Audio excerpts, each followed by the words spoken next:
কিয়ামত সংগঠিত হওয়ার সুনির্দিষ্ট সময় জ্ঞান আল্লাহ তাআলার কাছে। এই জন্য আল্লাহ তাআলা বলেন, ইন্নাল্লাহা ইনদাহু ইলমুস সাআহ। আল্লাহ তাআলার নিকটেই কিয়ামতের ইলম, তার মানে কিয়ামত কখন সংগঠিত হবে এটা আল্লাহ ছাড়া কেউ জানে না। এমনকি কোনো নবী রাসূল জানে না। আমার আপনার নবীজি তিনিও কিয়ামত কখন সংগঠিত হবে জানেন না। আমাদের দেশে কিছু ভাই আছে যারা নবীজিকে মোহাব্বত করে, কিন্তু মোহাব্বত করতে করতে একটা সময় আল্লাহ তাআলার গুণাবলীর সাথে নবীর গুণাবলীকে মিলায় ফেলে, নবীজিকে আল্লাহর সমকক্ষ হিসাবে দাঁড় করিয়ে দেয়। কি বলে যে আল্লাহ যেমন আলিমুল গায়েব, নবীজিও আলিমুল গায়েব। নাউযুবিল্লাহ। নবীর কাছে গায়েবের খবর ততটুকু আছে যতটুকু নবীজিকে আল্লাহ তাআলা জানিয়েছেন। একাধিক হাদিসের প্রমাণ দেওয়া যাবে যে নবীজির কাছে গায়েবের ইলম নাই, নবীজি আলিমুল গায়েব নয়। আবার এটাও মনে করার কোনো সুযোগ নাই নবীজি আলিমুল গায়েব না হওয়ার কারণে ওনার সম্মান মনে হয় একটু কমে যাবে, এটা মনে করার কোনো সুযোগ নাই। এই গায়েবের খবর কিয়ামত কখন সংগঠিত হবে স্বয়ং নবীজিও জানেন না, ওহির বাহক যিনি জিব্রাইল আলাইহিস সালাম তিনিও জানেন না। জিব্রাইল আলাইহিস সালামও জানে না কিয়ামত কখন সংগঠিত হবে। একটা প্রসিদ্ধ হাদিস আছে যেটাকে বলা হয় হাদিসে জিবরিল। জিব্রাইল আলাইহিস সালাতু ওয়াস সালাম মানবাকৃতিতে নবীজির কাছে আসছেন। উদ্দেশ্য সাহাবায়ে কেরামকে দ্বীনের মৌলিক বিষয়গুলো শিক্ষা দেওয়া। জিব্রাইল আলাইহিস সালাম নবীর সামনে পায়ের সাথে হাঁটুর সাথে হাঁটু মিশায়া দিয়ে বসলেন। লম্বা কথা, শুধু মূল কথাগুলো আপনাদের সাথে একটু আলোচনা করি। প্রশ্ন করলেন, ইসলাম কি, ঈমান কি, ইহসান কি? নবীজি সবগুলোর জবাব দিলেন। এইবার জিব্রাইল আলাইহিস সালাম প্রশ্ন করতেছে, কিয়ামত কখন সংগঠিত হবে? সবগুলোর জবাব নবীজি দিয়েছেন। কিয়ামত কখন সংগঠিত হবে এই প্রশ্নের জবাবে নবীজি বললেন, মাল মাসউলু আনহা বিআলামা মিনাস সাইল। তার মানে আমাকে যেই ব্যাপারে জিজ্ঞাসা করা হয়েছে এটা জিজ্ঞাসাকারীর চাইতে যাকে জিজ্ঞাসা করা হয়েছে সে বেশি জানে না। তার মানে যে জিজ্ঞাসা করছে কিয়ামতের ব্যাপারে সে যা জানে আমিও তাই জানি। তার মানে কিয়ামত সংগঠিত কখন হবে যে জিজ্ঞাসা করছে সেও জানে না, আমিও জানি না। তবে কিছু আলামতের কথা, নিদর্শনের কথা বলেন নবীজি সাল্লাল্লাহু আলাইহি ওয়াসাল্লাম। কয়েকটা আলামতের কথা বলেছেন নবীজি। এক নম্বরে এই হাদিসের মধ্যে বলেন, আনতালিদাল আমাতু রাব্বাতাহা। আল্লাহর নবী সাল্লাল্লাহু আলাইহি ওয়াসাল্লাম বলেন, দাসী তার মনিবকে প্রসব করবে, গর্ভধারণ করবে, প্রসব করবে। লম্বা আলোচনা আছে। বর্তমান জামানার সাথে যেই বিষয়টার মিল বুজুর্গানে দিন বলেন যে কিয়ামতের আগে কিছু সন্তান মায়ের সাথে দাসীর মতো আচরণ করবে। এই আচরণটা আমাদের উপমহাদেশে মুসলিম সমাজে একরকম, কিন্তু ইউরোপিয়ান যারা, আমেরিকান যারা, পশ্চিমা কালচার যারা ধারক বাহক তাদের ক্ষেত্রে এই আচরণটা আর একরকম। এরা মায়ের সাথে, বোনের সাথে জেনা পর্যন্ত করতে দ্বিধাদ্বন্দ্বের মধ্যে পড়ে না। নাউযুবিল্লাহ। মুসলিম সমাজে এটা কেমন? বলে মায়ের সাথে দাসীর মতো আচরণ করে। এই যেই মা তাকে গর্ভে ধারণ করছে, জীবনের একটা সময় এই মাকে সে বোঝা মনে করে। দেখা যায় ঘর থেকে বাহির করে দেয়, নিজে রাজপ্রাসাদ বিল্ডিংয়ে থাকে, মাকে গোয়ালঘরের মধ্যে রাখে। আছে না নাই? অনেক জায়গায় আছে এমন, ঘরের কাজ না করলে বৃদ্ধ মাকে খাবার দেয় না। এগুলো কিয়ামতের আলামত। তা মূল কথা যেটা, যে কিয়ামত কখন সংগঠিত হবে এটার সুনির্দিষ্ট সময় নবীজিও জানেন না, জিব্রাইল আলাইহিস সালামও জানেন না। তবে কিয়ামত কখন সংগঠিত হবে এর আগে তো অনেক আলামত প্রকাশ পাবে। নবীজি সাল্লাল্লাহু আলাইহি ওয়াসাল্লাম অনেক আলামতের কথা আমাদের জানায়া দিয়েছেন। এই কিয়ামতের আগে কিছু গুরুত্বপূর্ণ আলামতের কথা নবীজি জানিয়েছেন, এমন একটা হাদিস আপনাদের সাথে মুযাকারা করার জন্য পাঠ করছি। এই হাদিসের মধ্যে নবীজি বলেন, এই হাদিসের যেই 6টি বিষয়ের কথা নবীজি বলেছেন, এই 6 বিষয় সংগঠিত না হওয়া পর্যন্ত কিয়ামত সংগঠিত হবে না। 1 নম্বর, নবীজি সাল্লাল্লাহু আলাইহি ওয়াসাল্লাম বলেন, লা তাকুমুস সাআতু হাত্তা ইউকবাদাল ইলম। নবীজি বলেন, কিয়ামত ততক্ষণ পর্যন্ত সংগঠিত হবে না যতক্ষণ না ইলম উঠায়া নেওয়া হবে।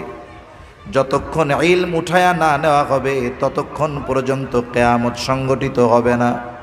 তার মানে কিয়ামতের আগে দুনিয়ায় ইলম থাকবে না। ছোটবেলায় গল্পে গল্পে শুনতাম, কিয়ামতের আগে কোরআন হাদিস উঠা যাবে, ইলম উঠে যাবে। এখন কোন পদ্ধতিতে উঠবে? ওই সময় মানুষ গল্প বলতো। সব গল্প তো আর সত্য না। মানুষ অনেক সময় নিজের মন মতো সাজায়া বলতো আর কি, কথা বলতো এরকম। ইমাম সাহেব ফজরের নামাজে দাঁড়াবে, তাকবীরে তাহরিমা বলবে, আল্লাহু আকবার, সানা পাঠ করবে, আউযু বিল্লাহ বিসমিল্লাহ বলে কোরআনের তিলাওয়াত শুরু করবে। কিন্তু আউযু বিল্লাহ বিসমিল্লাহ বলবে, কিন্তু তার জবান দিয়ে সূরা ফাতিহা বের হবে না। এখন উনি কি করবেন? চিন্তিত হয়ে যাবেন। ইমাম সাহেব যদি কেরাত না পড়তে পারে, অথবা ইমাম যদি কেরাতে ভুল করে, পেছন থেকে মুক্তাদি লোকমা দেয়, মনে করায়া দেয়, অবস্থা এমন, ইমামও দাঁড়ায় থাকবে, মুসল্লিরাও দাঁড়ায় থাকবে, কারো মুখ দিয়ে সূরা ফাতিহা বের হবে না। এইবার ইমাম সাহেব মসজিদের তাকে কোরআন খুঁজতে যাবে যে সূরা ফাতিহাটার দিকে একটু নজর দিয়া নেই।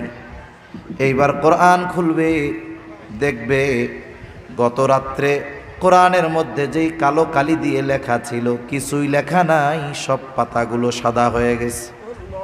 এটা হলো ছোটবেলায় শুনতাম যে এইভাবে কোরআন হাদিস উঠায় নিবে। কিন্তু নবীজি সাল্লাল্লাহু আলাইহি ওয়াসাল্লাম জানায় দেন ভিন্ন কথা। নবীজি বলেন, আল্লাহ তাআলা এইভাবে কোরআন হাদিস দুনিয়া থেকে উঠায় নেবেন না। আল্লাহ তাআলা বান্দার অন্তর থেকে একত্রে ইলম উঠায় নেবেন না। ইলম কিভাবে উঠায় নেবেন?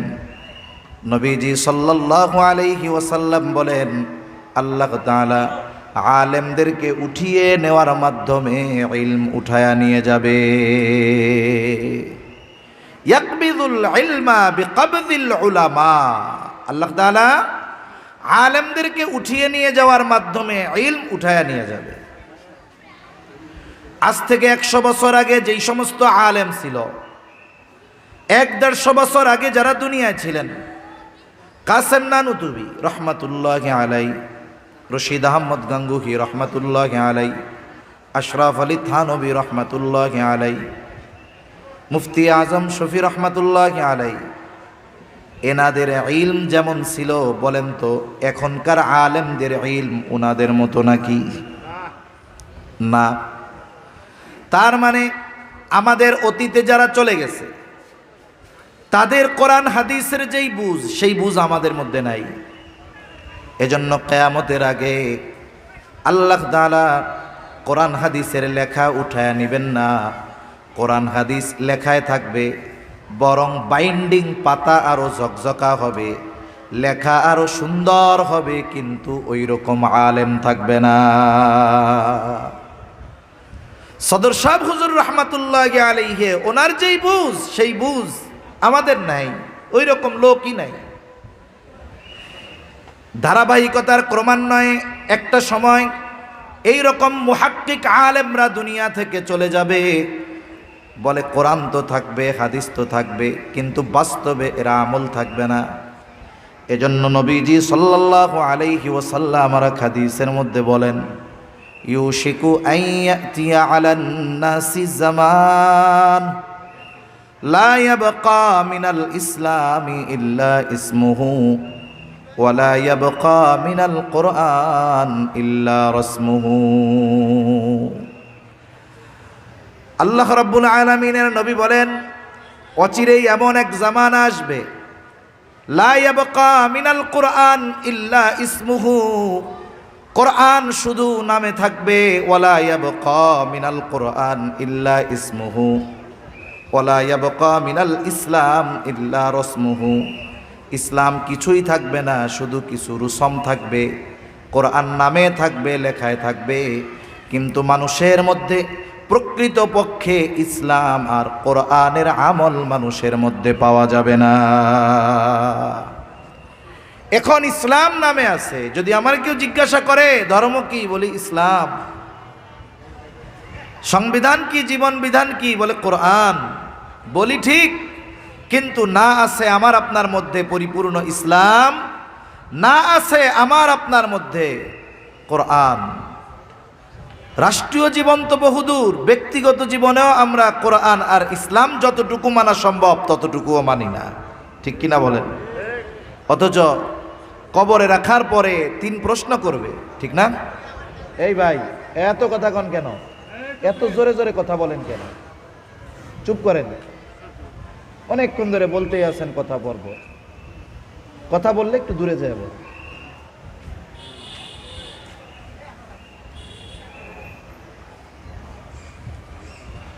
কবরে রাখার পরে 3 প্রশ্ন করা হবে। কয় প্রশ্ন? দুনিয়ার সব মুসলমান এই 3 প্রশ্নের খবর জানে। জানে কি জানে না? অমুসলিমেরাও এই 3 প্রশ্নের খবর জানে। আল্লাহ রাব্বুল আলামিন এই প্রশ্ন আউটের ব্যবস্থা করে দিয়েছেন। দুনিয়ার পরীক্ষার হলের প্রশ্ন যদি পরীক্ষার মাত্র আধা ঘন্টা আগে ফাঁস হয়, বলে যেই শিক্ষার্থী একেবারে নাদান ও ওই পরীক্ষায় গোল্ডেন এ প্লাস পেয়ে যাবে। কিন্তু কবরের 3 প্রশ্নের জবাব আউট হয়ে গেছে আগেই। কিন্তু বাস্তবতা হলো জায়গা মতো তথা পরীক্ষার হলে গিয়ে এই 3 প্রশ্নের জবাব দেওয়া বড় কঠিন। কারণ দুনিয়ার পরীক্ষার হলের প্রশ্নের জবাবের সম্পৃক্ততা লেখাপড়া মুখস্থের সাথে অথবা বুঝের সাথে, কিন্তু কবরের 3 প্রশ্নের জবাব এটা লেখাপড়া মুখস্থ আর বুঝের সাথে সম্পৃক্ত নয়, বরং এই 3 প্রশ্নের জবাবের সম্পৃক্ততা হলো ব্যক্তির আমলের সাথে।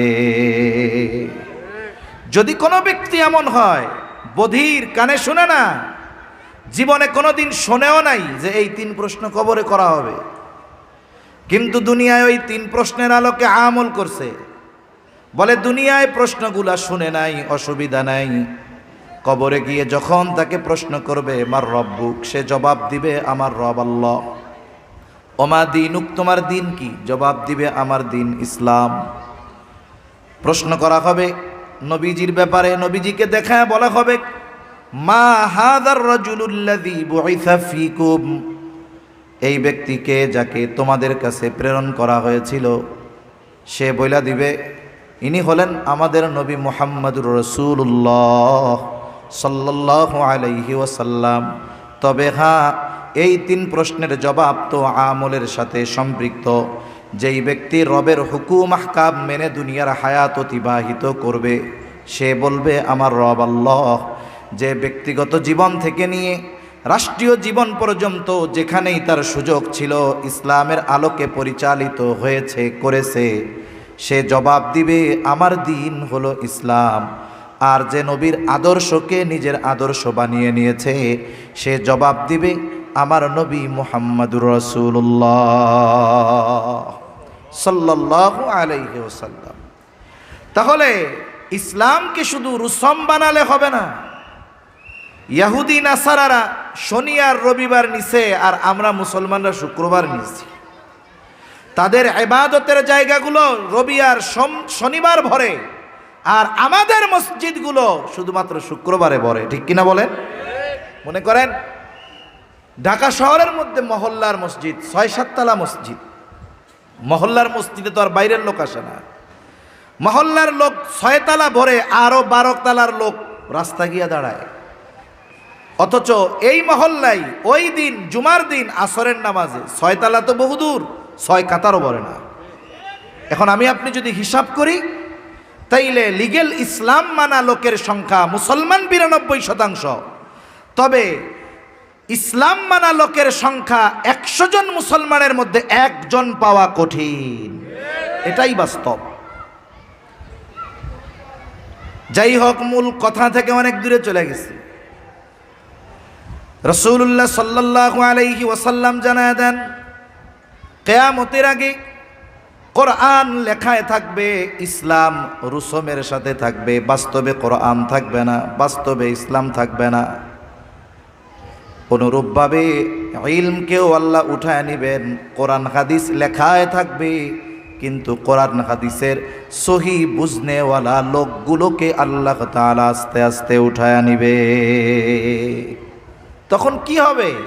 ওই হাদিসের শেষে আসতেছে, মানুষেরা জাহেলদের কাছে ফতোয়া জিজ্ঞাসা করবে। মানুষ জাহেলের কাছেও জিজ্ঞাসা করতে পারে, আবার এখন তো মানুষের কাছেও যায় না, এখন চ্যাট জিপিটি, মোবাইল আর গুগলের কাছে যায়, ঠিক কিনা বলেন? যার কারণে কি দেখা যায়, মাঝে মধ্যে দেখি গুগল দেখে দেখে নিজের চিকিৎসা করতে গিয়া মরছে। ওই রকম ইলমের একটা চেন আছে, এই কোরআন হাদিস শিক্ষার একটা চেন আছে। একজন আলেম তিনি ইলম অর্জন করেছেন কার থেকে, এভাবে তার সনদ আছে, চেন আছে। দেখা যাবে এই আলেম সর্বশেষ ইলম অর্জনের মাধ্যম শুরু হলো স্বয়ং রাসূলুল্লাহ সাল্লাল্লাহু আলাইহি ওয়াসাল্লাম থেকে। এজন্য মুহাক্কিক আলেমদের থেকে ইলম নিলে পথচ্যুত হওয়ার সম্ভাবনা কম। কিন্তু আমরা যদি মোবাইল আর গুগলকে, ইউটিউব আর ফেসবুককে আমাদের ইমাম বানায় ফেলি, তাইলে এটা আমাদের জাহান্নাম পর্যন্ত পৌঁছায়া দিবে। তা জামানাও এরকম আসবে, জাহেলদের থেকে ফতোয়া জিজ্ঞাসা করবে, আর ওই জাহেল মূর্খ অজ্ঞ এমন ফতোয়া দিবে, যারে ফতোয়া দিবে সে আমল কইরা পথভ্রষ্ট হবে, আর যে ফতোয়া দিছে জাহেল ও তো গোমরা আছেই। এজন্য কিয়ামত আমাদের থেকে দূরে থাকবে কতক্ষণ? বলে আলেমরা এই জমিনে অবস্থান করবে যতক্ষণ। এজন্য মুহাক্কিক আলেমদের জন্য দোয়া করা, আর আলেম তৈরির কারখানাগুলোর প্রতি সুনজর দেওয়া। মাদ্রাসা যতদিন থাকবে বলে ইলম অর্জনের রাস্তা জারি থাকবে, আর এই মাদ্রাসা থেকেই ওই আলেমরা বের হবে যাদের বদৌলতে আল্লাহ তাআলা কিয়ামতকে আমাদের থেকে দূরে সরায় দিবে। তাহলে নবীজি সাল্লাল্লাহু আলাইহি ওয়াসাল্লাম বলেন, 1 নাম্বার, কিয়ামত ততক্ষণ পর্যন্ত সংগঠিত হবে না যতক্ষণ না ইলম উঠায় নেওয়া হবে। আর আল্লাহ তাআলা বান্দার অন্তর থেকে একত্রে ইলম উঠায় নেন না। আল্লাহ তাআলা কেমনে ইলম উঠায় নেন? বরং আলেমদেরকে উঠিয়ে নেওয়ার মাধ্যমে আল্লাহ তাআলা ইলম উঠায় নেয়।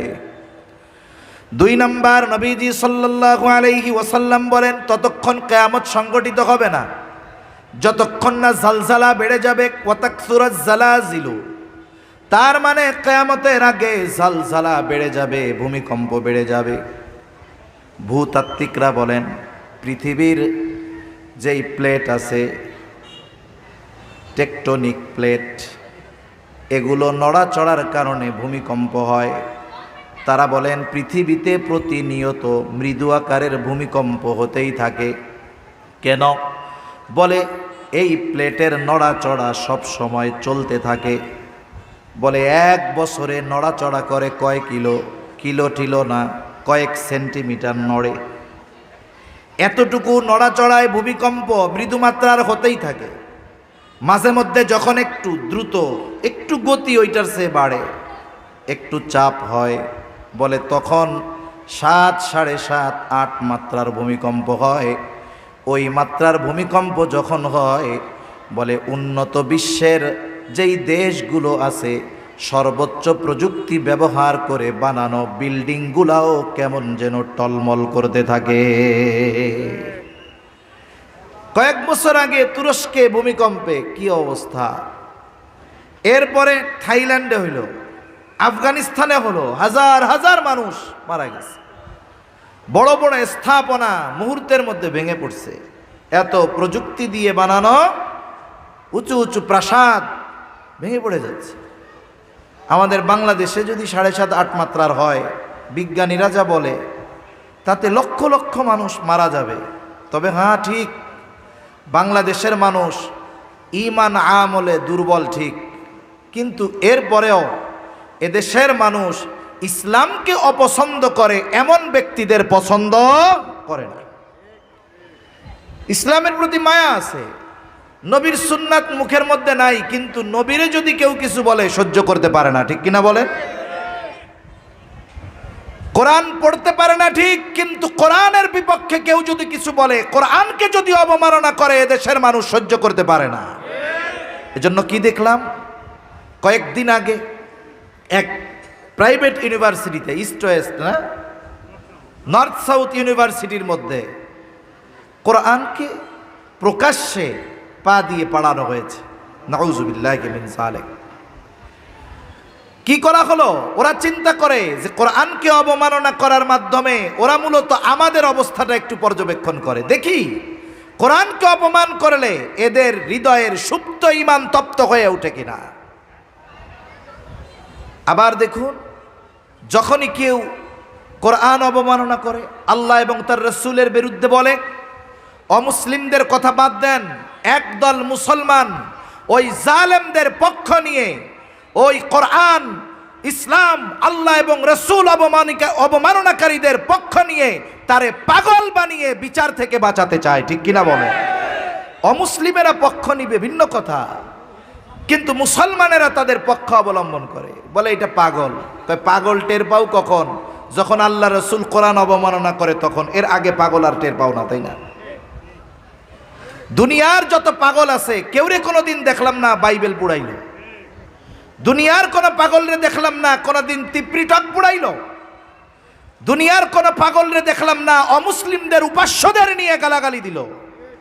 সব পাগল আল্লাহ রাসূল আর কোরআন অবমাননা আর বকা দেওয়া শিখে, তাই না? আমাদেরকে এই ভূগোল বুঝ দিলে হবে না, মনে রাখতে হবে। আবার এই বিষয়কে কেন্দ্র করে এমন বিশৃঙ্খলা করার সুযোগও নাই যাতে করে বহির্বিশ্বের সামনে মুসলমানদেরকে সন্ত্রাসী আর জঙ্গিভাবে উপস্থাপন করা যায়। এই সুযোগও নেওয়ার কোনো সুযোগ ইনশাআল্লাহ দেওয়া হবে না। এজন্য আমরা রাষ্ট্রীয়ভাবে আইন চাই। আজ পর্যন্ত বাংলাদেশের ইতিহাসে এমন একজন লোককে দেখান যেই ব্যক্তি অন্যান্য ধর্মাবলম্বী যাদের আছে বাইবেল পুড়াইছে, পাড়াইছে, একটা দেখাইতে পারবেন? বৌদ্ধদের ধর্মীয় গ্রন্থ ত্রিপিটক পাড়াইছে, পুড়াইছে, দেখাইতে পারবেন? তাদের উপাস্যদের নিয়ে বকা দিয়েছে, গালাগালি দিয়েছে, এটা কেউ দেখাতে পারবে না। বরং ইসলাম আমাদেরকে অন্যান্য ধর্মাবলম্বী যাদেরকে উপাস্য হিসাবে গ্রহণ করেছে তাদেরকে বকা দিতে ইসলাম আমাদের নিষেধ করেছে। এজন্য মনে রাখতে হবে, এদেশে যদি বসবাস করতে হয় শান্তির সাথে, ইসলাম এবং মুসলমানদেরকে, আল্লাহ এবং রাসূলকে সর্বোচ্চ রেসপেক্ট করেই এদেশে অন্যান্য সব মানুষের শান্তিপূর্ণ সহ অবস্থান সম্ভব, এছাড়া সম্ভব নয়। আমরা শান্তিপূর্ণ সহ অবস্থানে বিশ্বাসী। আচ্ছা, দুর্গাপূজা চলছে, ওয়াজ মাহফিলও চলছে, কোনো ওয়াইজ আপনাদেরকে এই কথা বলছে যে দুর্গাপূজা চলতেছে, হিন্দুদের বকা দিবেন, মন্দিরে গিয়া মূর্তি ভেঙে দিবেন? কেউ বলছে? সর্বোচ্চ আকারে নিষেধ করা হয়েছে এই বিষয়গুলো। তবে হ্যাঁ, ঈমানের যেই দাবি নিষেধ করা হয়েছে যে কোনো মুসলমান যেখানে শিরকি কর্মকাণ্ড চলে ওখানে যেতে পারে না, তাদের কাছে বা তাদের ওই পূজার অনুষ্ঠানে যাওয়ার ব্যাপারে নিষেধ করা হয়েছে। কিন্তু তাদের ধর্মীয় কালচার পালনে বাধা প্রদান তো বহুদূর। বরং আমরা প্রশাসনের কাছে বলেছি যে এদেশের নাগরিক হিসাবে তাদের সিকিউরিটি পাওয়া, নিরাপত্তা পাওয়া, এটা তাদের অধিকার, এটা তাদেরকে গভর্নমেন্টের দিতে হবে, ঠিক কিনা বলেন? এজন্য এই সুন্দর সহ অবস্থানপূর্ণ এক দেশ যেখানে সব ধর্মের মানুষ শান্তিপূর্ণভাবে বসবাস করে, এখানে মাঝে মধ্যে কিছু লোককে পাগল সাজিয়ে কোরআন অবমাননা করে মুসলমানদের হৃদয়ে আঘাত দেওয়া, এটা কিন্তু বারবার বরদাস্ত করা হবে না ইনশাআল্লাহ। এ ব্যাপারে রাষ্ট্রীয়ভাবে আইন জারি করা দরকার। তা সম্মানিত উপস্থিতি, বলতেছিলাম কিয়ামতের আগে জালজালা, ভূমিকম্প বেড়ে যাবে। বাংলাদেশে হয়তো হওয়ার মতো সম্ভাবনা, কিন্তু আল্লাহ দেয় না কেন? বলে এদের অন্তরে আল্লাহ এবং রসুলের মোহাব্বত আছে, এজন্য হয়তো ঝুঁকিপূর্ণ দেশ হওয়ার পরেও আল্লাহ তাআলা হেফাজত করে, ঠিক কিনা বলেন? এদেশে অসংখ্য ওলামা একরাম আছে, অসংখ্য মাদ্রাসা আছে, আমরা হয়তো গোনা করি, কিন্তু এই দারুল উলুম মাবিয়া ইসলামিয়া মাদ্রাসার হেফজখানার ছোট ছোট নাবালক বাচ্চারা গভীর রাত্রে উঠে আল্লাহর কালাম তিলাওয়াত করে, ঠিক কিনা বলেন? এই যে লক্ষ লক্ষ হাফেজে কোরআন, হাজার হাজার হিফজখানা, হয়তো এদের বদৌলতে ঝুঁকিপূর্ণ অবস্থায় থাকার পরেও আল্লাহ তাআলা বড় মুসিবত দেন না। তাহলে কিয়ামতের আগে জলজলা বেড়ে যাবে। দুনিয়ামুখী মানুষেরা ভূমিকম্প বাড়ার কারণ জাগতিক নজর দিয়ে তালাশ করে, কিন্তু ঈমানদার যখন কোনো মুসিবত আসে এগুলোকে শুধু জাগতিক বিষয়ের নজর দিয়ে অনুসন্ধান করে না, বরং সাথে সাথে কোরআন সুন্নাহর দৃষ্টি দিয়ে তারা এগুলো অনুসন্ধান চালায়। কেন এই জমিনে মুসিবত, কেন স্থলে মুসিবত, কেন জলে মুসিবত, কেন ভূমিকম্প, কেন সিডর, কেন আয়লা, কেন লায়লা? আল্লাহ তাআলা কোরআনুল কারীমের মধ্যে বলেন, যাহারাল ফাসাদু ফিল বাররি ওয়াল বাহরি বিমা কাসাবাত আইদিন নাস লিয়ুযীকাহুম বা'দাল্লাযী আমিলু লাআল্লাহুম ইয়ারজিউন। আল্লাহ রাব্বুল আলামিন বলেন, যাহারাল ফাসাদু ফিল বাররি ওয়াল বাহরি বিমা কাসাবাত আইদিন নাস। জল স্থলে যত রকমের বিপর্যয়, আল্লাহ তাআলা বলেন এগুলো হলো মানুষের হাতের কামাই। তার মানে স্থলে আর জলে যত ধরনের মুসিবত এগুলো আমাদের কর্মফল। তবে আল্লাহ তাআলা অতীতের উম্মতদের মতো শাস্তি দিয়া আমাদের ধ্বংস করে দিতে চান না। সাময়িক কিছু মুসিবত দিয়ে আমাদেরকে একটু কষ্ট আস্বাদন করার কেন? বলে ধ্বংস করে দেওয়ার জন্য নয়, বরং আমরা যেন ওই মুসিবতে সতর্ক হয়ে আল্লাহর দিকে ফিরে যাই। এজন্য আল্লাহ তাআলা বলেন, লিয়ুযীকাহুম বা'দাল্লাযী আমিলু লাআল্লাহুম ইয়ারজিউন, যাতে করে আমরা আল্লাহর দিকে প্রত্যাবর্তন করি, পাপাচার অনাচারের পথ ত্যাগ করে কল্যাণ আর নেকের পথের পথিক হয়ে যাই, পাপের পথ ছেড়ে যেন নেকের পথের পথিক হয়ে যাই। এই জন্য আল্লাহ তাআলা আমাদের কর্মের কারণে জল স্থলে কিছু মুসিবত দিয়ে আমাদের সতর্ক করে দেয়। যেমন স্কুল হোক আর মাদ্রাসা হোক, যদি কোনো ছাত্র দুষ্টমি করে, এই দুষ্টমির মাত্রা যদি অতিক্রম করে ফেলে, অবাধ্যতা যদি মাত্রাতিরিক্ত হয়, সন্তান যদি পিতামাতার আনুগত্য না করে, কথা না শুনে, শিক্ষক ছাত্রকে শাস্তি দেয়, পিতামাতা সন্তানকে শাস্তি দেয়। শাস্তি দেওয়ার সময় অনেক সময় হয়তো প্রহার করা হয়, একটু কঠিন শাস্তি দেওয়া হয়। বলুন তো, শাস্তি যখন যাকে দেওয়া হয় তার কাছে কি শাস্তিটা ভালো লাগে? মনে মনে কয় কত বড় জালেম, আমারে মারলো। কিন্তু পিতা যে শাস্তি দিল, শিক্ষক যে শাস্তি দিল, বলেন তো এই শাস্তি কি ওকে ধ্বংস করার জন্য দিছে, নাকি ও সঠিক পথে যেন ফিরে আসে এই জন্য দিছে? নিশ্চয়ই সঠিক পথে ফিরে আসে যেন এই জন্য দিয়েছে। মুহাব্বত আছে, চাই যে গোনার পথ ছেড়ে ভালো পথে আসুক, এই জন্য শাস্তি দিছে যেন অন্যায় কাজটা আর না করে। আল্লাহ তাআলা আমাদেরকে মুহাব্বত করেন, ভালোবাসেন। মূলত আল্লাহ তাআলা চান না তার বান্দাদেরকে আযাব গজব দিয়ে সমূলে শেষ করে দিতে। তবে যতটুকু দেন এটা আমাদের পাপের কারণে হয়, আর আল্লাহ এই জন্য দেন যেন এই শাস্তি আস্বাদন করে আমরা আল্লাহর দিকে ফিরে যাই। এজন্য ভূমিকম্প হয়, এটা আমাদের হাতের কামাই। বলে ভূমিকম্প কেন হয়? জমিনে পাপাচার যখন বাড়ে ভূমিকম্প বেড়ে যায়, জমিনের মধ্যে জুলুম বেড়ে যায়, ভূমিকম্প বেড়ে যায়। দোকানদার ওজনে কম দেওয়া শুরু করে, বলে ভূমিকম্প বেড়ে যায়। নাচ গান অশ্লীলতা মদ্যপান বেড়ে যায়, বলে ভূমিকম্প বেড়ে যায়। তাহলে জমিনে ভূমিকম্প সংগঠিত হওয়ার অন্যতম কারণ হলো এই আল্লাহর জমিনে পাপাচার অনাচার অশ্লীলতা বেড়ে যাওয়া। এজন্য যদি বড় ধরনের ক্ষতি থেকে বাঁচতে হয় আমাদেরকে পাপ মুক্ত জীবন গঠন করতে হবে। আল্লাহ তৌফিক দান করেন।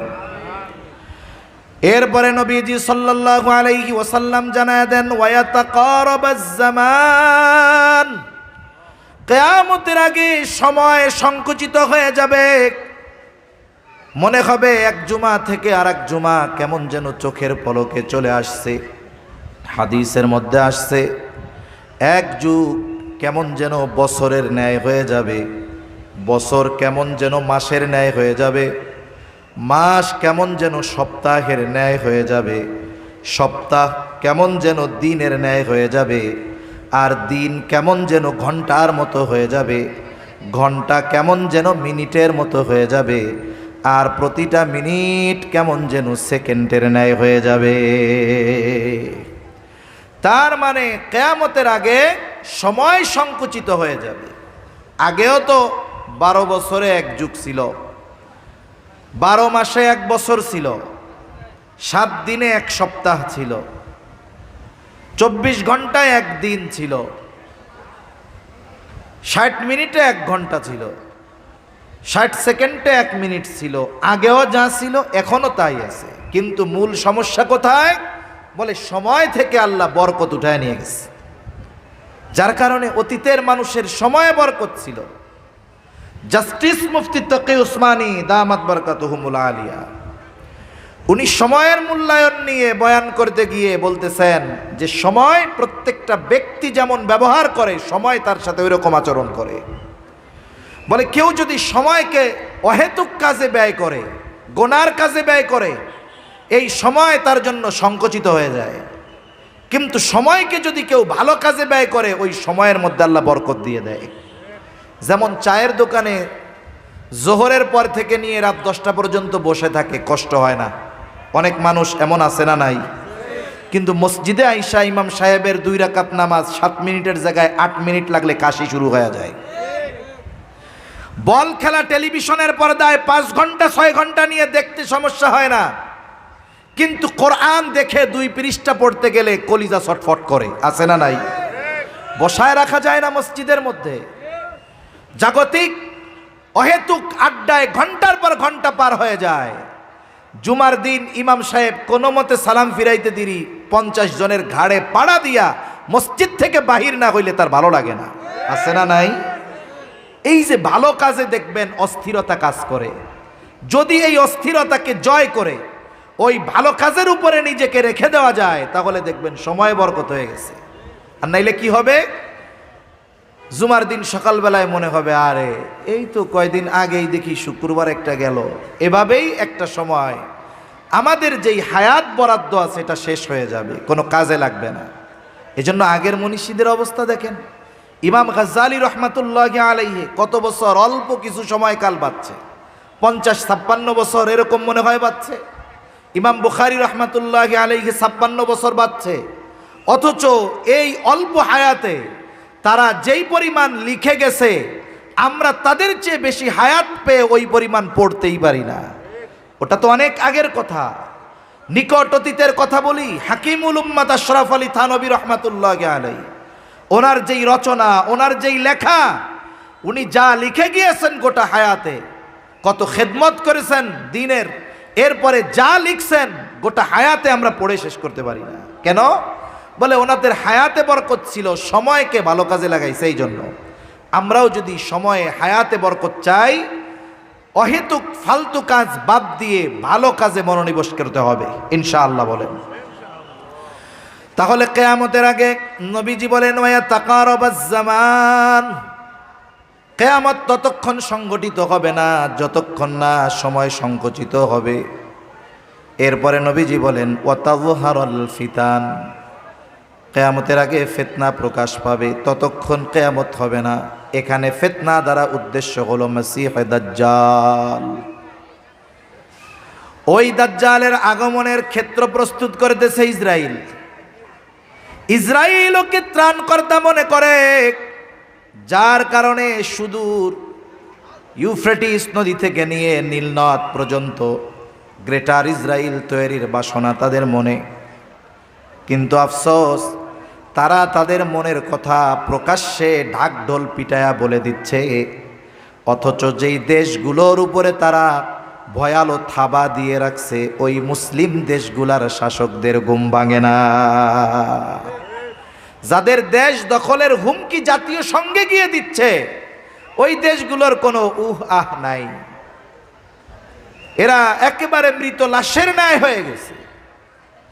অনেক সময় তো মানুষ মরা লাশেও ভয় পায় না, ভয় পায় যে একজন মরে গেছে, একা একা যাইব রাতের বেলা, ভয় লাগে, স্বাভাবিক।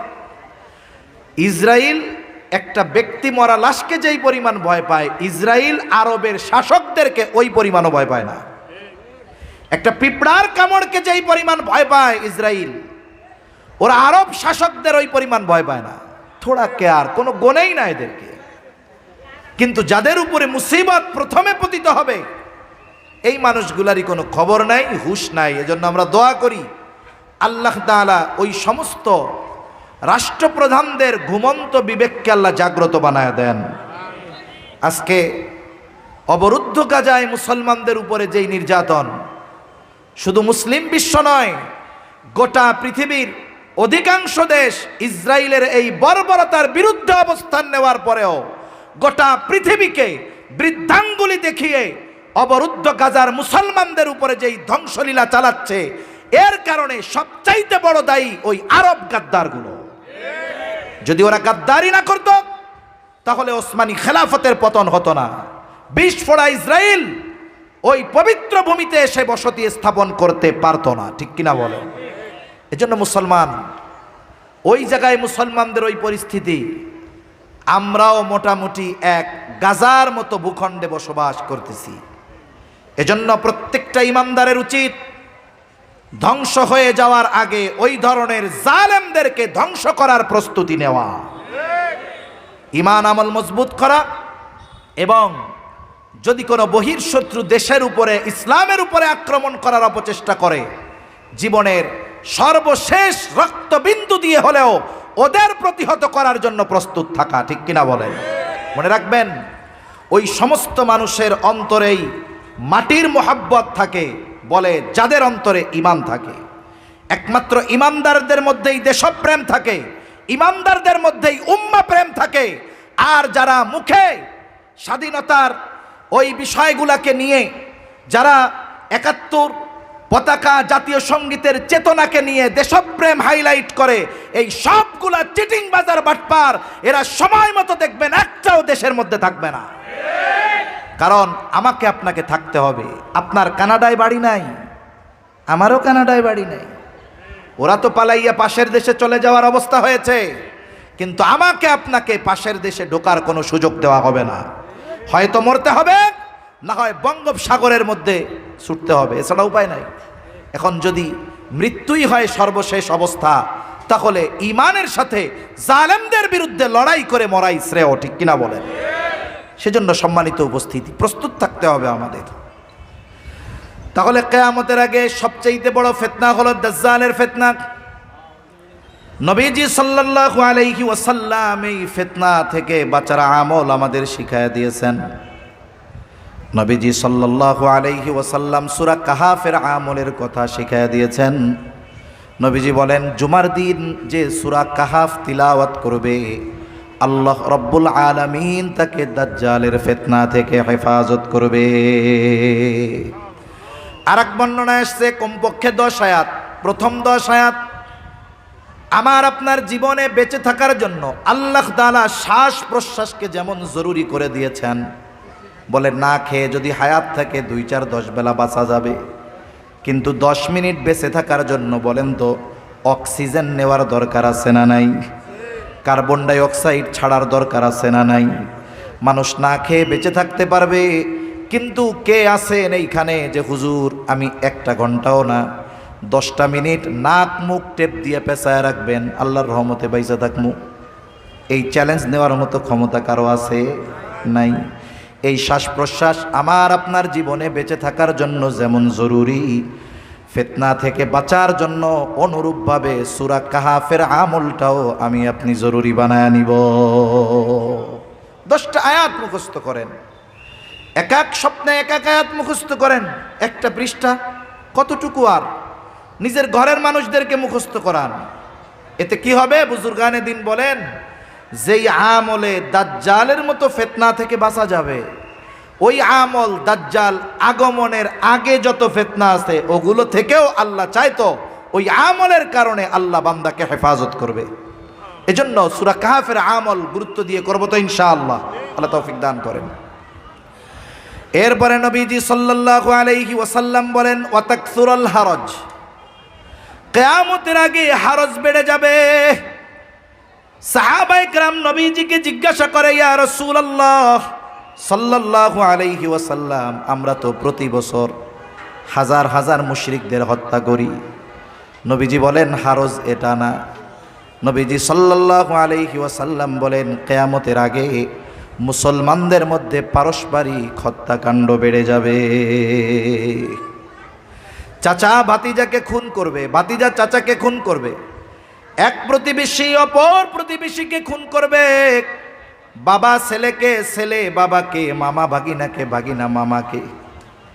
মুসলমানদের মধ্যে বলেন তো পারস্পরিক হত্যাকাণ্ড বেশি না কম?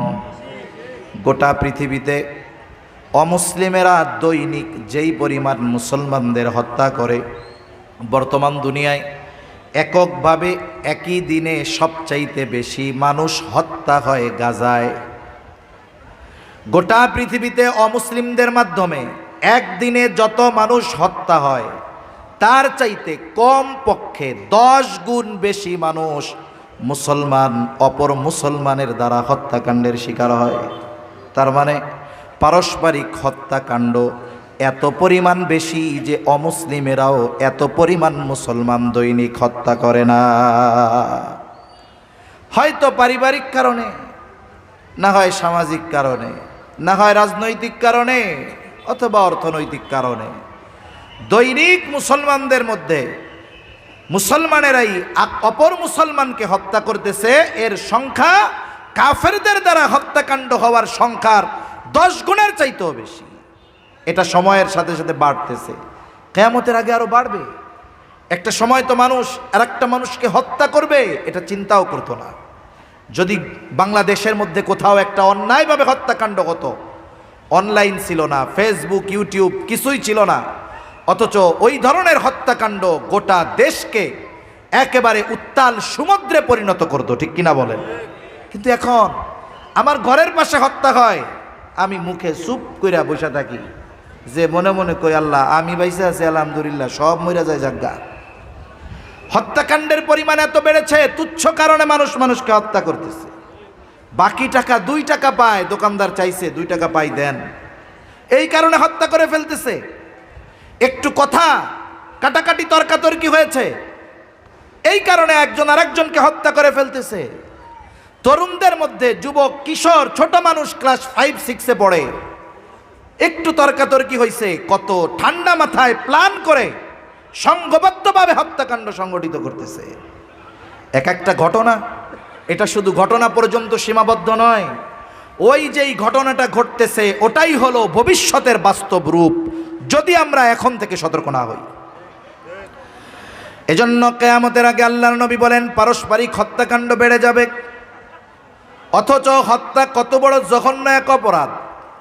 রাসূলুল্লাহ সাল্লাল্লাহু আলাইহি ওয়াসাল্লাম বলেন সিবাবুল মুমিনি ফুসুকুন ওয়া কিতালুহু কুফর। নবীজি সাল্লাল্লাহু আলাইহি ওয়াসাল্লাম বলেন মুমিনকে গালি দেওয়া ফাসিকি পাপের কাজ, আর হত্যা করা কুফরি। অথচ এই হত্যাকাণ্ড অহরহ হইতেছে। মুমিনকে গালি দেওয়া যেখানে নিষেধ, মুমিনকে গালি দেওয়া যেখানে ইসলাম মানা করেছে, সেখানে হত্যাকাণ্ড আমাদের কাছে সাধারণ হয়ে গেছে। অথচ দেখুন এই জবান হেফাজতের মাধ্যমেই জান্নাতের নিশ্চয়তা পাওয়া যায়। আর যত ধরনের অন্যায় সংগঠিত হয়, অধিকাংশ অন্যায়ের সূচনা হয় এই জবান থেকে। এজন্য নবীজি সাল্লাল্লাহু আলাইহি ওয়াসাল্লাম বলেন আল মুসলিমু মান সালিমাল মুসলিমুনা মিন লিসানিহি ওয়া ইয়াদিহি। নবীজি সাল্লাল্লাহু আলাইহি ওয়াসাল্লাম বলেন মুসলমানকে বলে যে যত বেশি গরুর গোশত খাইতে পারে সে তত বড় মুসলমান, ঠিক না? মুসলমানি নিলেই মুসলমান না, গরুর গোশত বেশি খাইলেই মুসলমান না, নবীজি বলেন প্রকৃত মুসলমান হলো সে যার জবান এবং হাতের অনিষ্ট থেকে অপর মুসলমান নিরাপদ থাকে। এখন আমাকে এই হাদিসের আলোকে আমার ওজন মাপতে হবে, আসলে মুসলমানিত্ব আমার মধ্যে আছে নাকি। হতে পারে আমাদের রাজনৈতিক চিন্তাধারা ভিন্ন, হতে পারে আমাদের চিন্তা ভাবনা ভিন্ন, দল ভিন্ন, কিন্তু সবাই মুসলমান। এখন বলুন তো, দলের স্বার্থকে কেন্দ্র করে অপর আর এক মুসলমানকে গালি দেওয়া যাবে? জোরে বলেন, যাবে নাকি? মাথা ফাটানো যাবে নাকি? যাবে না। এজন্য আমাদের মধ্যে ইউনিটি দরকার। দল মত ভিন্ন হতে পারে, কিন্তু মুসলিম হিসাবে আমি অপর মুসলমানের হকগুলোর ব্যাপারে খেয়াল রাখব। তাহলে জবান হেফাজতের মাধ্যমে মুসলমান হওয়া যায়। জবান যার হেফাজত নাই, নিয়ন্ত্রণে নাই, ও মুসলমান হইতে পারবে না। আবার নবীজি সাল্লাল্লাহু আলাইহি ওয়াসাল্লাম বলেন, তোমরা আমাকে দুটো জিনিস হেফাজতের গ্যারান্টি দাও, আমি তোমাদের জান্নাতের গ্যারান্টি দিব। একটা হলো উভয় চোয়ালের মধ্যবর্তী গোশতের টুকরা চাপ, জিহ্বা। আর একটা হলো উভয়ের মধ্যবর্তী স্থান, লজ্জা স্থান। নবীজি বলেন, এই দুইটা জিনিস হেফাজতের নিশ্চয়তা দাও, আমি তোমাদের জান্নাতের নিশ্চয়তা দিব। তার মানে যদি কেউ প্রকৃত মুসলমান হতে চায়, জবান হেফাজতের দরকার। জান্নাতের নিশ্চয়তা যদি নবীর থেকে পেতে চায়, জবান হেফাজতের দরকার। তাই আজকে থেকে আমরা নিজেরা ওয়াদাবদ্ধ হব, এখন থেকে আমি আমার জবানের দ্বারা অপর কোনো মুসলমান ভাইকে কষ্ট দিব না, ইনশাআল্লাহ। বকাঝকা দিব না তো, আমার জবান হেফাজত করবো ইনশাআল্লাহ। তাহলে রাসূলুল্লাহ সাল্লাল্লাহু আলাইহি ওয়াসাল্লাম বলেন, ওয়াতাকসুরুল হারজ, কিয়ামতের আগে হত্যাকাণ্ড বেড়ে যাবে। হত্যাকাণ্ড এত পরিমাণ বাড়বে, নবীজি বলেন কিয়ামতের আগে হত্যাকাণ্ড এত পরিমাণ বাড়বে, যে হত্যা করবে, যাকে হত্যা করবে সে জানবে না কেন তারে হত্যা করলাম। আবার যাকে হত্যা করা হবে সেও জানবে না কেন আমাকে হত্যা করা হলো। এজন্য এই ধরনের অপরাধগুলার শুরু হয় অধিকাংশ সময় জবান থেকে। এই জবানকে যদি আমরা নিয়ন্ত্রণে আনতে পারি, আশা করা যায় অনেক অনাকাঙ্ক্ষিত ঘটনা থেকে আমরা বাঁচতে পারবো। আল্লাহ আমাদের জবান হেফাজতের তৌফিক দান করেন। জবান খুলে বলি আমিন। 6 নম্বর, নবীজি সাল্লাল্লাহু আলাইহি ওয়াসাল্লাম বলেন, কিয়ামতের আগে মানুষের সম্পদ এত পরিমাণ বাড়বে যে সম্পদ উপচে পড়বে। মুফাসসিরিন মুহাদ্দিসিনে কেরাম বলেন, এই অবস্থাটা কিয়ামতের একেবারে আগে হবে। ঈসা আলাইহিস সালামের জামানায় এরকম ঘটনা ঘটবে। গোটা পৃথিবীতে মুসলমানেরা এতটা স্বাবলম্বী হবে, সচ্ছল হয়ে যাবে যে সদকা দেওয়ার মতো মানুষ খুঁজে পাবে না, টাকা পয়সা দেওয়ার মতো মানুষ খুঁজে পাবে না। এই পরিমাণ সচ্ছলতা মুসলমানদের মধ্যে আসবে। মানুষের সম্পদের মধ্যে এত প্রবৃদ্ধি ঘটবে যে মানুষের সম্পদ উপচায়া পড়বে, কিন্তু দান সাদকা করার মতো মানুষ খুঁজে পাবে না। নবীজি বলেন, এই 6টি বিষয় সংগঠিত হওয়ার আগে কিয়ামত সংগঠিত হবে না। তাহলে আসেন এবার আয়াতের দিকে ফিরে যাই।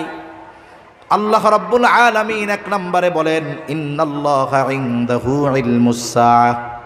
তাহলে কিয়ামতের ইলম তথা কিয়ামত সংগঠিত কখন হবে, এই ইলম একমাত্র যার কাছে তিনি কে?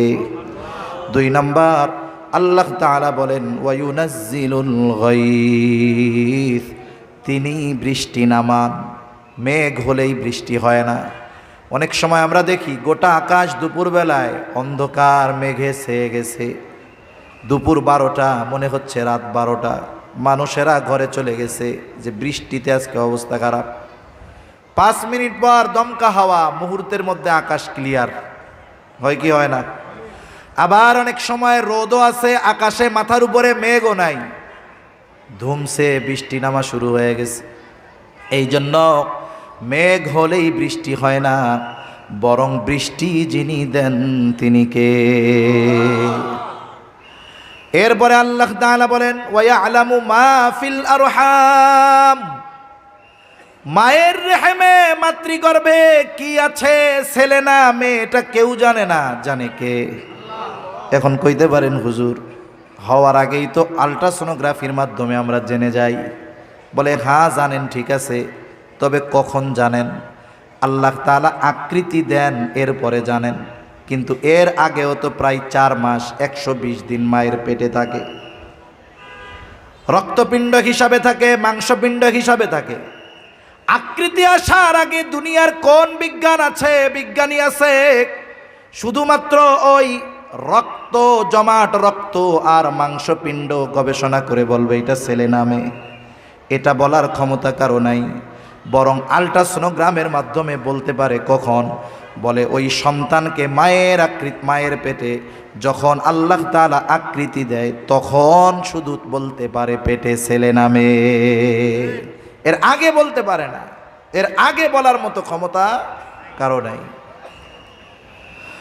এরপরে আল্লাহ তাআলা বলেন ওমা তাদরি নাফসুম মাযা তাকসিবু গাদা, কেউ জানে না আগামী দিন সে কি উপার্জন করবে, আজকে তার অবস্থান কি, আগামীকাল অবস্থান কি হবে কেউ জানে না।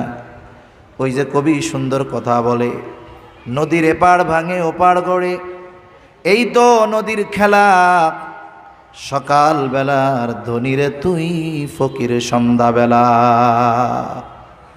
কি আছে বলে সকালের খাবার কোথায় আর রাতের খাবার কোথায় কেউ জানে না, ঠিক না? সেজন্য আল্লাহ তাআলা বলেন ওয়ামা তাদরি নাফসুম মাযা তাকসিবু গাদা, কেউ জানে না আগামী দিন কি সে উপার্জন করবে, কার অবস্থা আগামীকাল কি হবে, আজকের অবস্থার সাথে কালকের অবস্থার কি হবে কেউ জানে না। আজকে যার হাতে কিছু নাই কালকে হয়তো সে বাদশা হয়ে যাইতে পারে, ঠিক কিনা বলেন?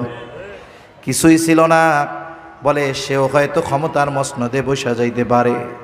এরপরে আল্লাহ তাআলা বলেন কেউ জানে না আগামীকাল সে কি উপার্জন করবে। ওয়ামা তাদরি নাফসুম মাযা তাকসিবু গাদা ওয়ামা তাদরি নাফসুম বিআই আরদিন তামুত, কেউ জানে না কোন জমিনে তার মৃত্যু হবে, তার মৃত্যু আল্লাহ কোন জমিনে কোথায় লিখে রাখছেন এটা কেউ জানে না। হাদিসের মধ্যে আসছে যার মৃত্যু যেখানে লেখা ওইখানে যদি তার কোনো প্রয়োজন নাও থাকে আল্লাহ প্রয়োজন সৃষ্টি করে তাকে ওই জায়গায় নিয়ে যাবে। আল্লাহ তাআলা প্রয়োজন সৃষ্টি করবে। অনেক সময় অনেক মানুষ আছে জীবনে মেন রোডে যায় না, বলে যেই দিন গেছে ওই দিনই ট্রাকের চাকায় পিষ্ট হয়ে মারা গেছে। মানুষ আফসোস করে বলে আরে লোকটা জীবনে কোনোদিন ওই জায়গায় যায় নাই, আজকে গেল আজকেই শেষ। তার মানে ওই জায়গাটা তার মরণ ছিল, আল্লাহ প্রয়োজন সৃষ্টি করে তাকে ওখানে নিয়ে গেছে। এজন্য আমরা কেউ জানি না কোন জমিনে কোথায় কোন জায়গায় আমার আপনার মৃত্যু লেখা আছে। এই বিষয়গুলোর একমাত্র ইলম যার কাছে তিনি কে? জোরে বলেন না কে? এজন্য এ কথা বলা যায় আমাদের সব কিছু সুনির্দিষ্ট, তবে আমাদের অজানা।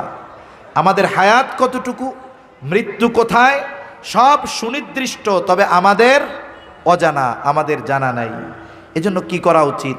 আমাদের উচিত সর্বদা ওই আখিরাতের প্রস্তুতি নেওয়া, আমাদেরকে অহেতুক কাজ থেকে বিরত থাকা, ভালো কাজ করা।